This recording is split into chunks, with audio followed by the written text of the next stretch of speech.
भूखे फकीर की कहानी। एक गांव में एक फकीर रहता था। वो हर रोज गांव के दरवाजे के करीब आकर सदा लगाता, अल्लाह के नाम पर कुछ दे दो।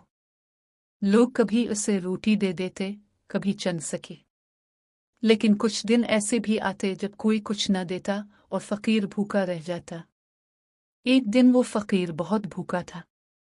सारा दिन गुजरा, किसी ने कुछ न दिया। वो कमजोर होकर एक दरख्त के नीचे बैठ गया। इसी वक्त एक छोटा सा लड़का वहां आया।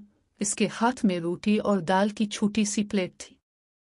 लड़का खुद भी गरीब था, लेकिन उसने अपनी रोटी फकीर के आगे रख दी और कहा, चचा, आप खा लो, मैं कल फिर मेहनत करके खा लूंगा। फकीर की आंखों में आंसू आ गए। इसने दुआ दी, बेटा, अल्लाह तुम्हें हमेशा खुश रखे। कहते हैं इसी दिन के बाद इस लड़के का रिस्क बढ़ता गया।